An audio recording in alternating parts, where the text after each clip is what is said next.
नमस्कार दोस्तों, आज हम सीखेंगे प्रश्नावली 3.1 का प्रश्न नंबर 2। देखिए इसमें क्या कह रहा है हमसे, अनुपातों A1/A2, B1/B2 और C1/C2 की तुलना कीजिए और निम्न समीकरण युग्म से निरूपित रेखाएं पता लगाइए कि वो प्रतिच्छेद हैं, समांतर हैं अथवा संपाती हैं। आइए देखिए कैसे समझते हैं। इसका मतलब हमें ये दो समीकरण यहाँ पर दी हुई हैं और दोनों समीकरणों की सहायता से हमें सॉल्व करके ये पता लगाना है कि इनसे जो रेखाएं बनेंगी क्या वो प्रतिच्छेद करेंगी या समांतर होंगी या संपाती होंगी। तो देखिए सबसे पहले इस तरीके का सवाल हमारे पास जब भी दिया जाएगा, देखिए कैसे हम सॉल्व करते हैं। तो सबसे पहले हम निकालेंगे समीकरण 1 से। समीकरण 1 से हम निकालते हैं A1, B1 और C1 का मान, जैसे कि हमने आपको पहले सिखाया था। तो यहाँ से देखेंगे तो A1 का जो मान है हमारा वो है 5, कॉमा अब B1 का मान हमारा कितना है -4, कॉमा C1 का मान कितना है 8। देखिए दोबारा समझिए, पहली समीकरण में से A1, B1 और C1, ठीक है। अब इसी तरह से हम अब निकालेंगे समीकरण 2 से। ये सब चीजें कहाँ से आ रही है पता है आपको, तुलना करने के बाद, ठीक है।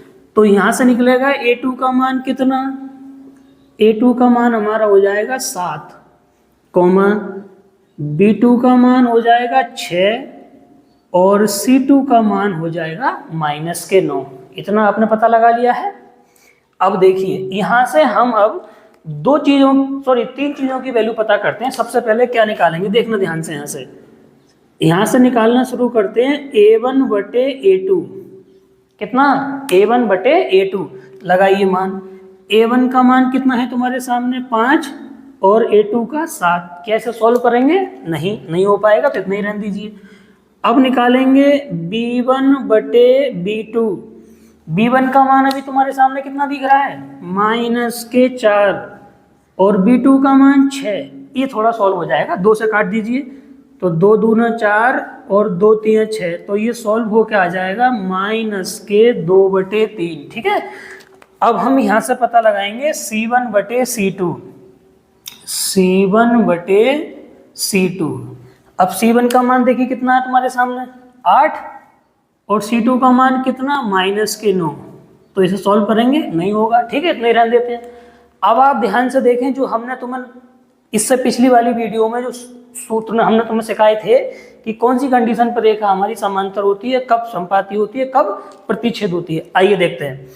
तो अब हमें यहाँ से दिख रहा है कि A1/A2 का मान आया है 5/7, B1/B2 का मान आया है -2/3 और C1/C2 का मान आया है -8/9 या 8/-9, कोई दिक्कत नहीं। तो अब हमें दिख रहा होगा कि A1/A2 का मान बराबर नहीं है किसके, B1/B2 के। तो हम यहाँ से लिख देंगे चूंकि A1/A2 का मान बराबर नहीं है B1/B2 के। अब आप अपना नोट जो मैंने सबसे पहले पार्ट की वीडियो में आपको बताया था, आप देखें। तो अब इस कंडीशन पे आप देख के बताएं तो रेखाएं हमारी कैसी होती हैं, प्रतिच्छेद होती हैं। तो हम लिख सकते हैं अतः रेखाएं कैसी होंगी, एक दूसरे को क्या करेंगी, प्रतिच्छेद करेंगी। तो अतः रेखाएं कैसी हैं, प्रतिच्छेद हैं या प्रतिच्छेद करती हैं, ठीक है। यदि रेखाएं पूछी जाती हैं तो इस कंडीशन पे क्या होती है, प्रतिच्छेद। अगर मान लीजिए इस कंडीशन पर आपको हल पूछ दिया हो तब आप लिखेंगे अद्वितीय हल होगा। कितने हल होंगे इसके, अद्वितीय हल। अद्वितीय हल मतलब केवल एक ही सॉल्यूशन होगा, क्योंकि क्वेश्चन किसी भी रूप में पूछा जा सकता है। और अगर संगत असंगत पूछा जाता तो इस कंडीशन पे हम लिखते हैं रेखाएं क्या होती हैं, संगत। क्या होती हैं, संगत, ठीक है। देखिए अब हम समझते हैं इसका सेकंड पार्ट में फिर से वही दो समीकरण हमें दी हुई है। पहली समीकरण 9x + 3y + 12 = 0। सेकंड समीकरण है 18x + 6y + 24 = 0। फिर से वही चीज, सबसे पहले हम क्या करेंगे, पहली समीकरण में से निकालेंगे A1, B1 और C1 का मान। आइए देखिए कैसे। तो A1 का मान कितना 9, B1 का मान 3 और C1 का मान 12। यही काम समीकरण नंबर 2 से करेंगे। तो समीकरण 2 से किसका मान निकालेंगे, यहाँ से A2। तो देखिए A2 का मान कितना 18 B2 का मान 6 और C2 का मान 24। अब इतना करने के बाद हम निकालेंगे पहले A1 बटे A2। देखिए A1 बटे A2, तो A1 का मान कितना है 9 और A2 का मान 18, काटिए 9 एकम 9, 9 दूनी 18, कितना मान बचा 1 बटे 2। इसी तरह से B1 बटे B2, तो B1 का मान 3 और B2 का मान 6, 3 एकम 3 और 3 दूनी 6, कितना आया 1 बटे 2। इसी तरह से C1 बटे C2, तो C1 का मान कितना 12 और C2 का मान 24, तो 12 एकम 12, 12 दूनी 24, कितना बचा 1 बटे 2। ध्यान से देखना A1 बटे A2 का मान भी 1 बटे 2 आया, B1 बटे B2 का मान भी 1 बटे 2 आया और C1 बटे C2 का मान भी 1 बटे 2 आया। इसका मतलब क्या हुआ कि A1 बटे A2 बराबर है B1 बटे B2 और बराबर है C1 बटे C2। अब आप नोट ध्यान से देखिए जो हमने समझाया था आपको। तो जब ये वाली कंडीशन हमारी बनती है तो रेखाएं क्या होती हैं, समपाती होती हैं। क्या होती हैं, समपाती। ठीक है, अगर केवल रेखाओं के बारे में पूछा जाए तो आप लिखेंगे समपाती। किसी किसी सवाल में हल पूछे जाते हैं तो हल पूछा जाएगा तो क्या लिखेंगे आप, अनेक हल होंगे।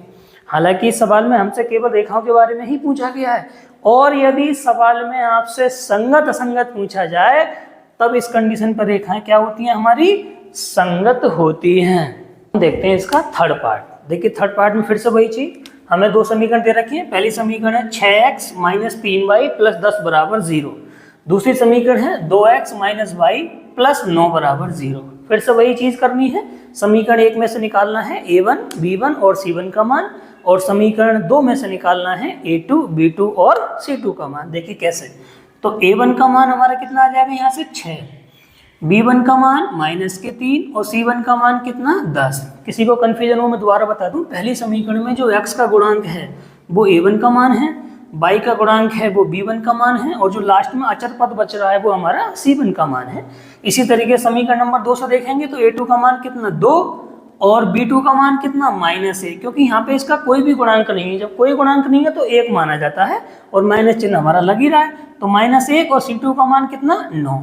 इतना समझ आ गया। अब देखें, अब निकालेंगे A1 बटे A2। ध्यान से देखना, A1 का मान 6, A2 का मान 2, 2 से काटिए 2 एकम 2 और 2 3 6, 3 बटे 1, तो हमने क्या लिख दिया इसको 3। ऐसे ही B1 बटे B2 माइनस के 3 बटे माइनस का 1, माइनस से माइनस खत्म, 3 बटे 1 क्या लिख गया 3। C1 बटे C2, तो C1 का मान कितना 10 और C2 का मान कितना 9। इसको सॉल्व नहीं करेंगे कितना रह देंगे।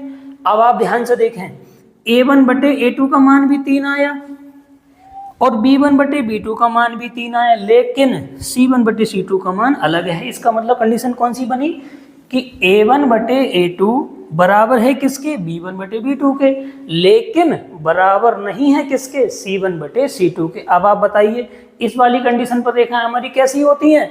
अगर आपसे रेखाएं पूछी जा रही हैं सवाल में और कंडीशन ये वाली बनेगी तो रेखाएं होती हैं हमारी समांतर, और यदि हल पूछा जाए तो इस कंडीशन पे कोई हल नहीं होता है। और अगर संगत असंगत पूछा जाए तो इस कंडीशन पर रेखाएं क्या होती हैं, असंगत होती हैं। इतना समझ में आ गया है। एक चीज़ मैं फिर से बता दूं, आप जब वीडियो देखने बैठें तो एक छोटी सी रिक्वेस्ट है कि आप अपनी बुक सबसे पहले अपने सामने खोल के रखें, जिससे कि आपको प्रश्न उसमें दिखाई दे, और एक नोटबुक अपनी ले लिया करें। कोई चीज़ थोड़ी बहुत कभी ना भी समझ में आती है तो उसे नोट डाउन कर लिया करो, और कोई टॉपिक अगर क्लियर नहीं हो पाता तो उस वीडियो को आप दोबारा भी देख सकते हैं। उम्मीद है इतना सब कुछ समझ में आया होगा। मिलते हैं किसी अगली वीडियो में, तब तक के लिए नमस्कार।